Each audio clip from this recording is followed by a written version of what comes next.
नाजरीन अस्सलाम वालेकुम। IAD टुडे के खबरनामे में आपका खैर मकदम करते हैं। आइए बढ़ते हैं तफसीलात की तरफ। बहादुरपुरे के रुकन असम्बली मोहम्मद मौजम खान ने आज जुगनू फंक्शन हॉल रामनसपुरे में कल्याण लक्ष्मी और शादी मुबारक स्कीम के तहत मंजूरा 488 चेक तकसीम किए। इस मौके पर तहसीलदार बहादुरपुरा के सुशीला, नायब तहसीलदार सैयद इरशाद, कॉर्पोरेटर्स मोहम्मद मुबीन, मोहम्मद सलीम, हुसैनी पाशा और दूसरे भी मौजूद थे। मौजम खान ने बताया कि जुमला 4,76,93,000 रुपये की मालियत के रकम के जुमला 488 चेक की तकसीम अमल में लाई गई। इसी के अंदर इस जुगनू फंक्शन हॉल के अंदर शादी मुबारक और कल्याण लक्ष्मी का चेक डिस्ट्रीब्यूशन का प्रोग्राम रखा गया था। आज अल्हम्दुलिल्लाह अल्लाह के फ़ज़ल से इस बहादुरपुरा कॉन्स्टिट्यूंसी के अंदर टोटल 488 चेकों का डिस्ट्रीब्यूशन हुआ और ये 488 जो चेक्स है इसका अमाउंट 4,76,93,000 रुपीज़ है। और पिछले हफ्ते में 109 चेकों को बांटा गया था और उसका अमाउंट था 1,91,00,000 था। तो आज का और पिछले 8 दिन का जो प्रोग्राम हुआ है शादी मुबारक चेक का, तकरीबन 7 करोड़ रुपए के करीब शादी मुबारक चेकों का इस बहादुरपुरा कॉन्स्टिट्यूंसी के अंदर डिस्ट्रीब्यूशन हुआ है। इस प्रोग्राम में मजलिस इत्तेहादुल मुस्लिमीन के बहादुरपुरा कॉन्स्टिट्यूंसी के कॉरपोरेटर्स, मजलिस इत्तेहादुल मुस्लिमीन के बहादुरपुरा कॉन्स्टिट्यूंसी के सुदूर मोतमदीन व वर्कर्स यहाँ पर मौजूद थे और एक्स कॉरपोरेटर्स मौजूद थे। मजलिस इत्तेहादुल मुस्लिमीन अवाम के दरमियान में जब जाती है, काम की बुनियाद पे जाती है, काम करती है। हमारे काम को देखकर मजलिस इत्तेहादुल मुस्लिमीन को अवाम चाहती है। आज उसका नतीजा देख सकते हैं। इस शादी खाने का हाल भर चुका था। मजलिस इत्तेहादुल मुस्लिमीन का एक एक वर्कर अवाम के दरमियान में रहकर अवाम के सहूलतों को पहुंचाने की कोशिश करता है। उसी का नतीजा है शादी मुबारक चेक जिस तरीके से इस बहादुरपुरा कॉन्स्टिट्यूंसी में बांटा गया है, एक मिसाल है।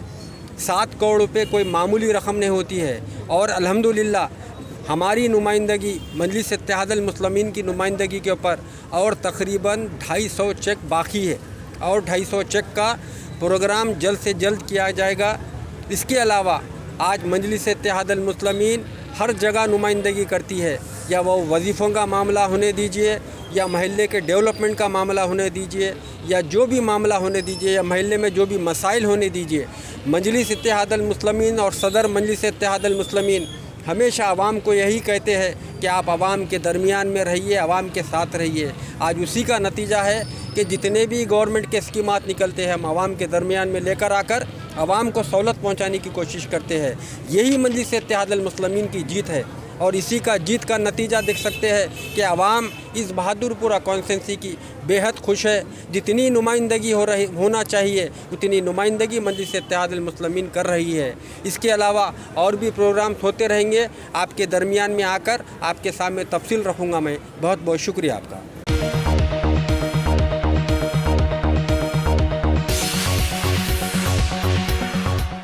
रियासती वजीर लेबर सी मल्ला रेड्डी ने आज नागौल में एनिमल केयर सेंटर का अफ्ताह किया। इस मौके पर एलबी नगर के रुकन असम्बली सुधीर रेड्डी, हैदराबाद के मेयर बी राम मोहन और दूसरे भी मौजूद थे। इस सेंटर की तामीर पर 55 लाख रुपए खर्च हुए हैं।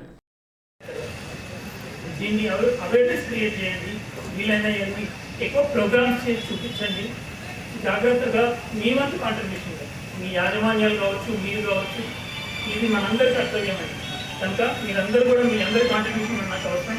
దయచేసి జీవించండి, నేను చేసి చూపిస్తాను. Thank you very much.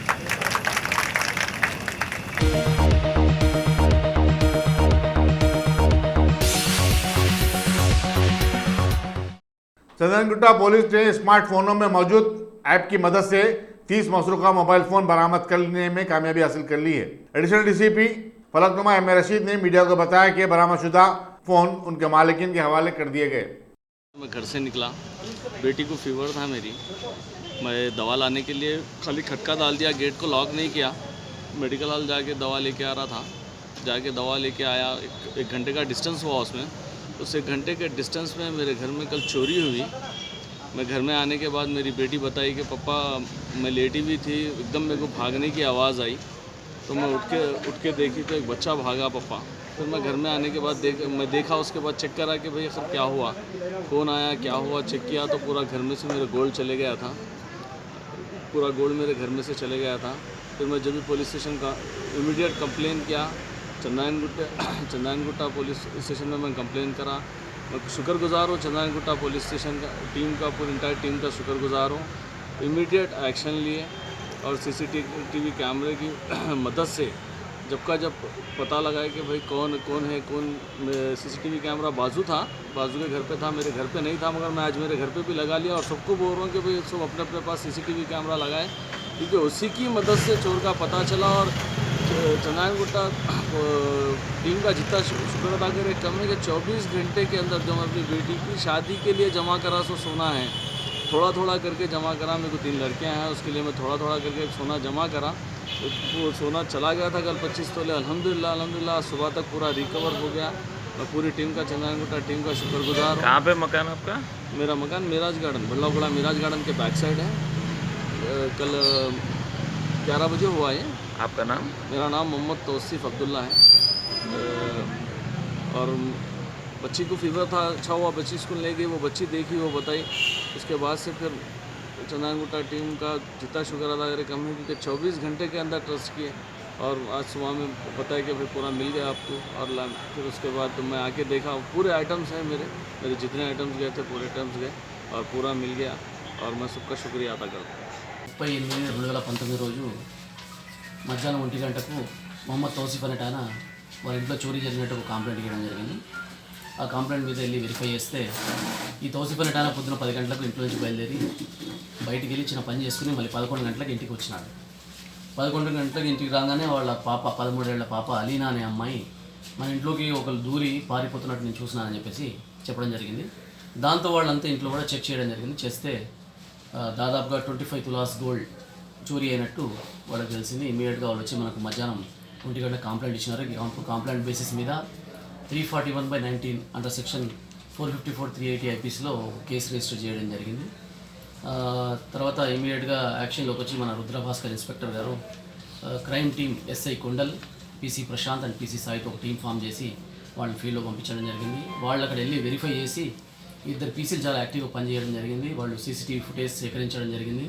ఈ సీసీటీవీ ఫుటేజ్ బేసిస్ మీద ఒక బాయ్ జువెనైల్ని వీళ్ళు ఐడెంటిఫై చేసినారు, అతన్ని అప్రిహెండ్ చేసినారు. అతన్ని మాట్లాడిన తర్వాత అతను తీసుకున్నట్టు కన్ఫెస్ చేసినాడు. మళ్ళీ వెళ్ళి అక్కడ వెరిఫై చేస్తే ఇంటాక్ట్గా మనకు 25 తులాస్ గోల్డ్ కూడా యాజ్ ఇట్ ఈస్గా మళ్ళీ రికవర్ అయింది. సో ఈ అబ్బాయిని బాయ్ జువెనైల్ని ఈరోజు రిమాండ్ చేస్తున్నాం. చాలా మంచి వర్క్ చేసినారు. 9 lakhs వర్త్ ప్రాపర్టీ ఇంటాక్ట్గా రికవర్ చేసినారు. సార్ చిన్న ఏజ్లో దొంగతనం ఎట్లా అలవాటు ఎట్లా? అంటే ఈ అబ్బాయి వాళ్ళ ఇంటి పక్కన ఒక షాప్ ఉంటుంది, వాళ్ళ ఫాదర్ ఇక్కడ ఉండడు, వాళ్ళ మదర్ కూడా సౌదీలో పనిచేస్తుంది. సో ఈ అబ్బాయి చాక్లెట్ కొనడము అవి కొనడం వస్తువులు కొనడం అలవాటైనాడు. అలవాటై అక్కడ ఖాతా పెట్టినాడు. ఆ కట్టలేని పరిస్థితిలో నాన్న పాకెట్లోంచి దొంగలించడం స్టార్ట్ చేసినాడు. స్టార్టింగ్లో మెల్లమెల్లగా ఇదే అలవాటు నాన్న మందలించడంతో బయట ఇంట్లో నుంచి చోరీలు చేయడం, చిన్న చోరీలు చేయడం స్టార్ట్ చేసినాడు. అదే అలవాట్లో ఈసారి ఈ 25 తులాస్ గోల్డ్ కూడా తీసుకెళ్ళిపోవడం జరిగింది.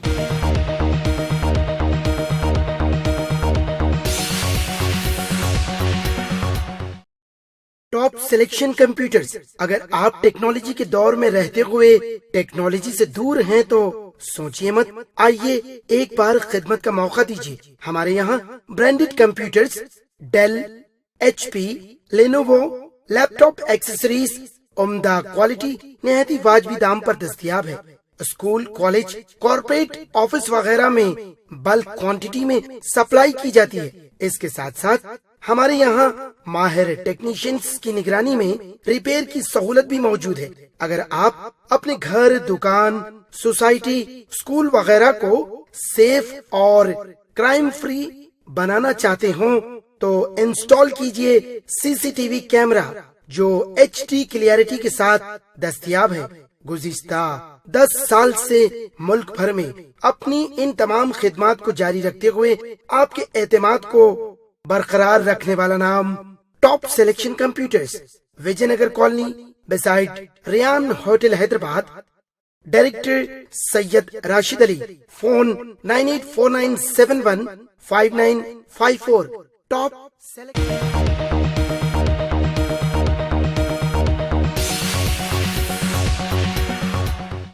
हैदराबाद को जाने वाली विस्टारा की फ्लाइट उसकी उड़ान बनने के 1.5 घंटे के बाद ही बम्बई एयरपोर्ट वापस हो गई। बताया जाता है कि तैयारे में कुछ तकनीकी खराबी पैदा हो गई थी।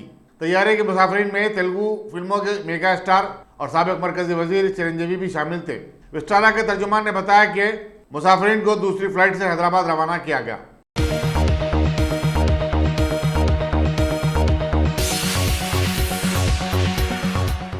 जालियांवाला साल के पहले छमाही रिपोर्ट में 5% की जीडीपी रिकॉर्ड की गई है और आसाम की एनआरसी की फहरिस्त शाये किए जाने पर मजलिस से सदर और रुकन पार्लियामेंट बैरिस्टर दुनिया अवैसी ने बीजेपी पर शदीद तनकीद की। अखबारी नुमाइंदों से बातचीत करते हुए उन्होंने बताया कि पिछले 6 साल में 5% जीडीपी सबसे कम है, जो बीजेपी को वोट देने वालों की आंखें खोल देने के लिए काफी है। बैरिस्टर अवैसी ने एनआरसी पर कहा कि बीजेपी को मुल्क भर में एनआरसी लागू करने के बारे में सोचना ही बंद कर देना चाहिए, क्योंकि एक लाहासिल अमल होगा। उन्होंने बताया कि आसाम से मुतालिक एनआरसी की खतई फहरिस्त गलतियों का पुलंदा है। कहीं वालिदैन के नाम गायब हैं तो कहीं बच्चों के नाम ही नहीं है। बीजेपी गैर कानूनी तारिकिन वतन का हवा खड़ा कर रही है, जबकि हकीकत यह है कि वहाँ लोग बरसों से इस मुल्क में रह रहे हैं और पैदा भी हुए हैं। उन्होंने फौजी जवान सनाउल्लाह की मिसाल पेश की, इसे गैर कानूनी बाशिंदा करार दिया गया। उन्होंने सवाल किया कि अगर ये गैर कानूनी था तो फिर उसे फौज में किसने मुलाजमत दी थी। देखिए, मैं आज जो फाइनल लिस्ट आ चुकी है, हम वजीर दाखिला जनाब अमित शाह साहब से पूछना चाहते हैं कि आपने एक बात कही थी कि 50 लाख घुसपैठी आसाम में है, अब वो झूठ बोल रहे थे, एनआरसी सच कह रही है। हम जानना चाहते हैं कि हमारे एक बहुत बड़े लीडर गुजरे इंद्रजीत गुप्ता, उन्होंने कहा था कि 40 लाख इलीगल लोग हैं। एसके सिन्हा ने कहा था कि पूरे आसाम के डिस्ट्रिक्ट्स मुस्लिम मेजॉरिटी हो जाएंगे। श्री प्रकाश जायसवाल जब भी हैं, कानपुर के सांसद रह चुके हैं और एमओएस होम थे, उन्होंने पार्लियामेंट में कहा कि 50 लाख। अब इन सब से हम पूछना चाहते हैं, भाई आपने जो एक क्या बोलते हैं मिथ खड़ा किया था, जो हवा खड़ा किया था, वो तो खत्म हो गया। अभी अब तो सिर्फ 19 लाख का नंबर है। इसीलिए आज हम देखते हैं कि आसाम के बीजेपी के लोगों को समझ में नहीं आ रहा, चरागपा हो चुके हैं, बिल्कुल ही फ्रस्ट्रेशन का शिकार हैं वो। इसीलिए वो कहते हैं हम एनआरसी नहीं मानेंगे। हेमंत बिस्वा शर्मा ये बात कह रहे हैं। हम बीजेपी से ये कहना चाहेंगे कि अब आप लेजिस्लेशन नहीं ला सकते, नहीं लाना चाहिए आपको, इसको ख़त्म करिए। उसको आपने गैर ज़रूरी तौर पर अब और किसी को हम टारगेट नहीं कर सकते, इसको बंद करिए। 19 लाख का नंबर बहुत बड़ा नंबर है। और जितने आसाम के मैं अपने हमारे दोस्तों से, जिम्मेदार लोगों से बातचीत किया, वो मुझसे कह रहे हैं कि ऐसे कई लोग हैं जिनके माँ बाप का नाम आया है, उनके बेटा और बेटी का नाम नहीं आया है। तो मुझे यकीन है कि अगर फॉरेनर्स ट्रिब्यूनल जुडिशियस वे में एक्ट करेगा, आर्बिट्री तरीके में नहीं, तो यकीनन ये नंबर भी और गिरेगा। मगर हमारे देश के लिए ये एक बहुत बड़ा मसला बनने वाला है। 120 दिन का तो टाइम है अपील करने का, और 19 लाख में 3 लाख ऐसे लोग भी हैं जो अभी डॉक्यूमेंट्स नहीं सबमिट किए, तो वो भी सबमिट करेंगे। मगर आप बताइए कि इसका हल क्या है। कितने मरतबा इस नई सरकार बनने के बाद एक्सटर्नल अफेयर्स मिनिस्टर जयशंकर साहब, होम मिनिस्टर अमित शाह ने बांग्लादेश के मिनिस्टर से बात की, चलिए देश को बताइए, आपने उनसे पूछा क्या बांग्लादेश से इनका क्या करेंगे आप। वोट लेते वक्त तो आपने कहा था कि दीमक, टर्माइट्स कहा था। हिटलर ने भी कहा था उस जमाने में, यहूदियों को कॉकरोच कहा था, आपने टर्माइट कह दिया। अब बताइए, आपने जब बांग्लादेश के मिनिस्टर से 2 मरतबा आपने बातचीत की, इस मसले को उठाया आपने, और अब फिर आपके आसाम के लोग मुतमईन नहीं है और आप कह रहे हैं पूरे देश में लाएंगे। देख लिए, ये इससे सबक हासिल करिए, ये आपको आईना दिखा रहा है। अरे छोड़िए ना, जो उनको अरे ये देखिए, बीजेपी को हम कह रहे हैं कि होश के नाखून लो, पढ़ो, देखो इसको, जो एनआरसी आया आसाम में, सुप्रीम कोर्ट मॉनिटर्ड था। ये तो आप तो बड़े बड़ी बातें कर रहे थे। आप क्या बीजेपी मुतमईन है एनआरसी से? चलिए कहिए, बताइए। बीजेपी के बड़े मंत्री अब परेशान हैं, सर को हाथ लगा के बैठे हैं, उनके पेट में दर्द हो रहा है। एनआरसी के फाइनलिस्ट आने, बीजेपी खुद परेशान है। आप इसको मत करिए। इस आसाम का आप देख चुके हैं, इसके बावजूद भी आप करना चाहते तो आप ही को शर्मिंदगी होगी, आप ही को पॉलिटिकल एम्बैरेसमेंट होगा। कहाँ निकलेगा ये सब? आपने पूरा एक जंगल को, एक कहावत है अंग्रेजी की, पूरा जंगल को जला दिया एक चूहे के लिए। आपने क्या निकला? आपको पहाड़ खोद के चूहा भी नहीं निकाल पाए आप। ये 19 लाख में नंबर और कम होगा देखना आप। मगर उसके बावजूद भी इतने लोग क्या करेंगे आप? खुद सरकार कह रही है कि ये लोग फॉरेनर्स नहीं है, जिनका नाम नहीं आया फॉरेनर्स नहीं है, इनको 120 दिन का टाइम है, सरकार कह रही है। फॉरेनर्स ट्राइब्यूनल डिक्लेयर करेगा, उसके बाद क्या करेंगे फिर आप? कहाँ रखेंगे उन लोगों को आप देख रहे हैं कि इंटरनेशनल लेवल पर कितने बातचीत हो रही है, इस पर कितनी तनकीद हो रही है हिंदुस्तान के ऊपर। ये सोचना चाहिए उनको।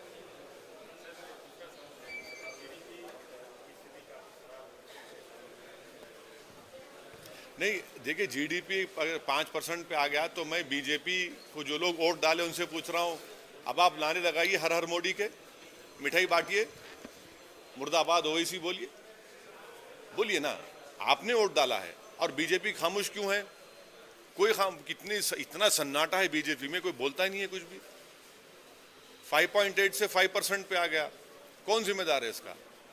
नौकरी नहीं है, बिस्किट खरीदने की लोगों में इस्तात नहीं है, साबुन जो है वो कम पैसों में बिक रहा है, फैक्ट्रीज में 3-3 दिन का हॉलिडे पीरियड है, कई फैक्ट्रीज में लोगों की नौकरी चले गई। वो सब के सब अब जाने वाले हैं अपने अपने गाँवों को, हाँ, रूरल एरियाज में जाने वाले हैं। हाँ, अब आप बताइए, या रूरल इकोनॉमी में डिमांड क्राइसिस है, रूरल इकोनॉमी में जो लेबर का ब्यूरो का डेटा है, लेबर वेजेस में गिरावट हो चुकी है। अब आप बोलिए ना, अब क्यों नहीं बोलते बीजेपी के लोग? अब तो सिर्फ आप बात करेंगे सिर्फ कैसे तनाव पैदा किया जाए हिंदू और मुसलमान में। अरे भाई छोड़िए वो पुरानी पॉलिटिक्स। अब आप बताइए, इतना बड़ा मैंडेट आपको मिला है, जीडीपी 5% पे आ चुका है और 5 ट्रिलियन की इकोनॉमी की आप बात कर रहे हैं। कब तक आप लोगों को धोखा देते रहेंगे? और अगर आज जीडीपी 5% आया तो बीजेपी की नाहिली और उनकी नाकामी की वजह से है।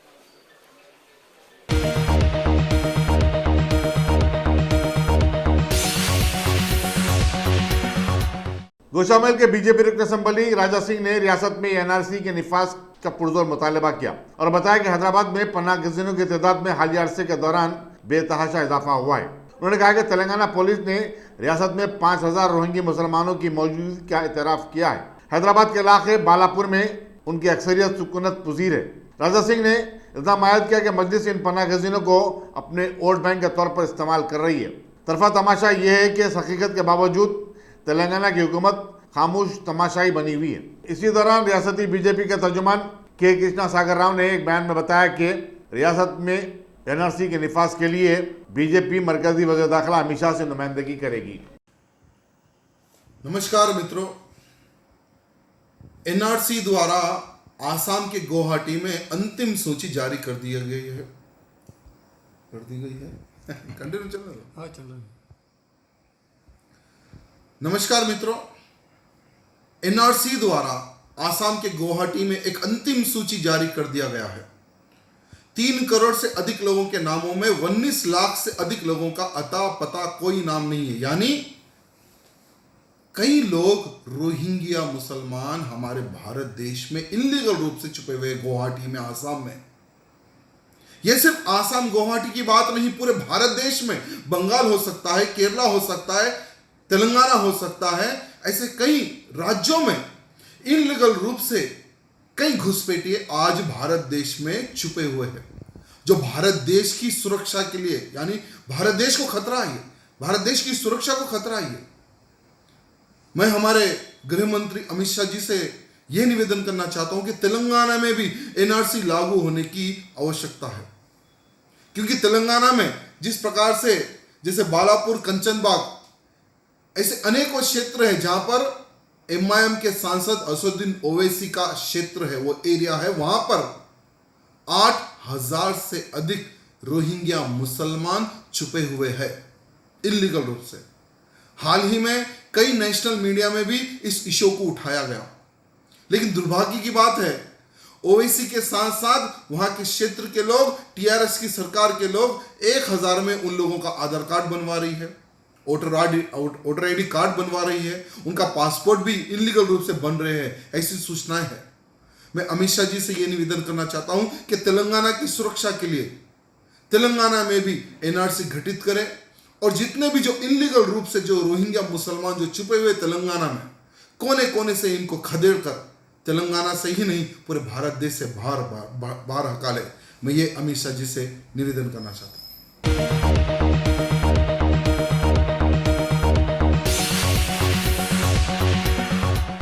तेलंगाना प्रदेश कांग्रेस कमेटी के अखिलती शोबे ने रियासती हुकूमत से मुतालबा किया कि वो डबल बेडरूम मकानात में 12% कोटा अखिलतियों के लिए मुख्तस करे।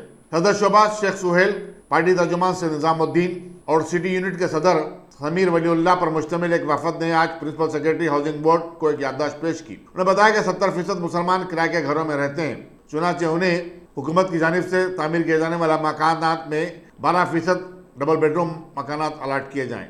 Telangana Congress committee minority department की जानिब से मैं chairman Telangana minority department Hyderabad minority department Sameer Waliullah साहब, रंगा रेड्डी चेयरमैन रियाज साहब, पीसीसी सेक्रेटरी साजिद शरीफ साहब, सैयद निजामुद्दीन स्पोक पर्सन, हम लोग तेलंगाना हाउसिंग कॉर्पोरेशन के एमडी से मिलने आए थे कि अक्टूबर 2015 में एक जियो पास किए गए थे गवर्नमेंट की तरफ से कि हैदराबाद अर्बन में 12% 2 BHK अलॉट किया जाएगा माइनॉरिटीज़ को और अर्बन रूरल में 7%। तो हम यहाँ पर एमडी से ये पूछने आए थे कि भाई ये काम 4 साल में कहाँ तक आए, ये काम किस मरहले तक पहुँचा है, काम शुरू हुआ है या नहीं हुआ है, शुरू हुआ तो कहाँ तक आया है, और अगर से ये काम अंजाम तक पहुँच रहा है, मरहला जो है ख़त्म पे है, तो हम ये रिक्वेस्ट करने आए हैं कि आप जो है जो अर्बन में जो 12% देने का वादा किया है माइनॉरिटीज़ को वो 20% करे, क्योंकि माइनॉरिटीज़ जीएचएमसी में ज़्यादा है। 2011 सेंसेक्स के मुताबिक 40% जीएचएमसी में माइनॉरिटीज़ है और सुधीर कमीशन की रिपोर्ट के मुताबिक 43% माइनॉरिटीज़ किराए के घरों में रहते हैं। तो हम जो है यहाँ पर गवर्नमेंट से एमडी से रिक्वेस्ट करने आए थे कि आप अगर से 2 BHK का काम आपका कंप्लीट पे है, आपका वादा कंप्लीट हो रहा है, तो हमारी रिक्वेस्ट है कि आप 20% हैदराबाद में 12% के बजाय 20% जीएचएमसी में माइनॉरिटीज़ को घर अलाउड करो। और रूरल में जैसे कि लास्ट जब आप गवर्नमेंट जियो पास करी थी, जब 10 डिस्ट्रिक्ट्स थे और अब जो है 33 डिस्ट्रिक्ट्स है, तो माइनॉरिटीज़ रेशियो पूरा उतल पुतल हो गया है। तो आप कॉन्स्टिट्यूंसी वाइज माइनॉरिटीज़ को 10% रूरल में दीजिए और हैदराबाद में 20% दीजिए। 12% का वादा किए हैं आप, क्योंकि आपके वास्तु में 12% तो बैठता नहीं। 12% रिजर्वेशन माइनॉरिटीज़ को देने का 2014 के इलेक्शन से बिफोर वादा किए थे, अभी तक दिए नहीं। अब ये 12% फिर कटाई में चले जाएगा, लिहाजा 20% इसको इंक्रीज करके हमारी रिक्वेस्ट थी, अगर से आप घर वाकई देना चाह रहे, आप वाकई घर बना रहे 2 BHK के, तो हैदराबाद में 20% माइनॉरिटीज़ को दीजिए, रूरल में 10% दीजिए। हम यही रिक्वेस्ट के साथ यही रिप्रेजेंटेशन देने आए थे। हम 27 तारीख से टाइम पूछ रहे हैं, ना हमको एमडी टाइम दे रहे, ना हमको हाउसिंग चेयरमैन उनका टाइम मिल रहा। आज हम जो है उनकी पेशी में रिप्रेजेंटेशन देकर मीडिया को आपके माध्यम से उन तक अपनी बात पहुंचा रहे। आप लोगों से इल्तिजा है, अगर ये लोग आपको मिले तो इनसे हमारी ये मांग, इनसे आप पूछ लीजिए। शुक्रिया।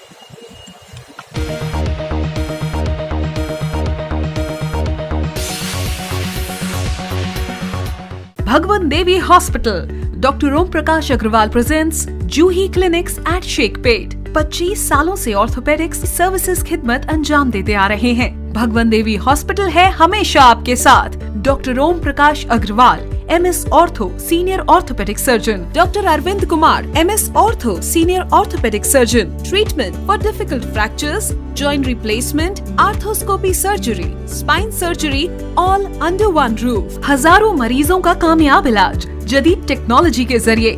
तमाम ऑर्थोपेडिक सर्विसेज एक ही छत के नीचे। Modern operation theatre, 24 hours digital x ray,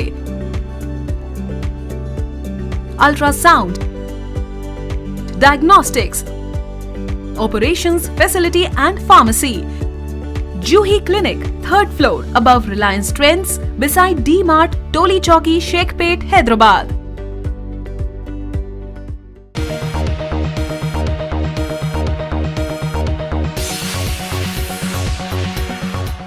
अगर आपने हमारे चैनल को सब्सक्राइब नहीं किया है तो आपको यहाँ सब्सक्राइब बटन दिख रहा है, उसे क्लिक करिए और सब्सक्राइब कीजिए और साथ ही साथ बेल आइकॉन को भी क्लिक करिएगा जिससे कि आपको ताज़ा अपडेट मिलते रहें।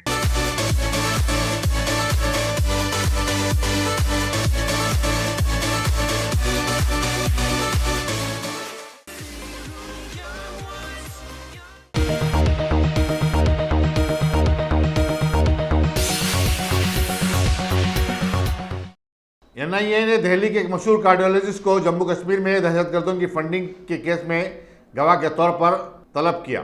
एनआईए के अहदेदार के मुताबिक उपेंद्र कोल से जेकेएलएफ के सदरनशीन यासीन मलिक से उनकी बातचीत के बारे में पूछताछ की गई।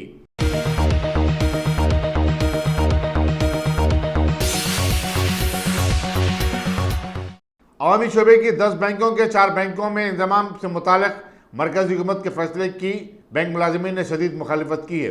All India bank employees association के एक अहदेदार ने कहा कि बैंकों के इंतजाम का मकसद बड़े कॉरपोरेट इदारों को फायदा पहुंचाना है और उन्हीं के कर्जों को यकजा करना है। जनरल सेक्रेटरी CH वेंकटचलम ने कहा कि बैंकों में इस्लाहात के नाम पर हुकूमत कॉरपोरेट इदारों की मदद कर रही है। उन्होंने कहा कि कर्जों की अदम अदायगी के सबब बैंकों को इस साल 66,000 करोड़ रुपए का नुकसान हुआ है।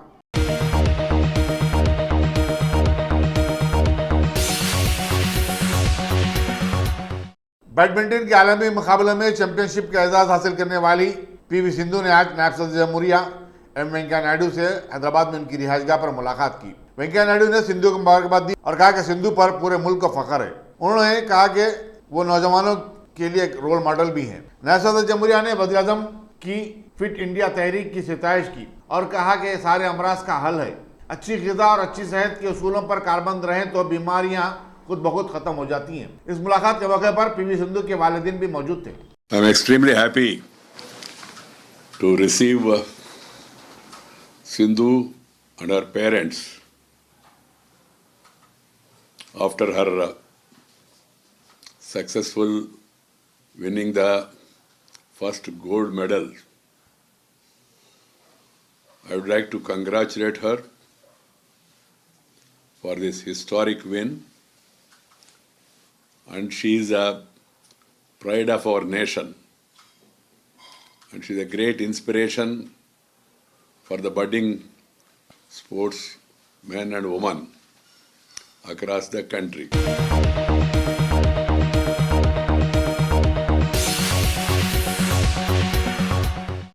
हिंदुस्तानी वज़ीर ख़ारजा जयशंकर के इस बयान के बाद कि हिंदुस्तान पाकिस्तान के साथ अपने बाहमी तनाज़ात पर दहशत और तशद्दुद के माहौल से बाहर निकलकर बातचीत के लिए तैयार है, पाकिस्तानी वज़ीर ख़ारजा शाह महमूद कुरैशी ने कहा कि उनका मुल्क मशरूत बातचीत के लिए आमादा है। जम्मू कश्मीर से दफ़ा 370 की बर्खास्तगी के बाद पाकिस्तान हिंदुस्तानी हुकूमत से नाला है और उस मसले को आलमी फोरम में ले जाने में नाकामी के बाद अब मुकम्मल तौर पर यकातना हो गया है। आलमी बिरादरी ने कश्मीर के मसले को हिंदुस्तान का दाखिली मामला करार देते हुए पाकिस्तान को हर जगह निकाल दिया है।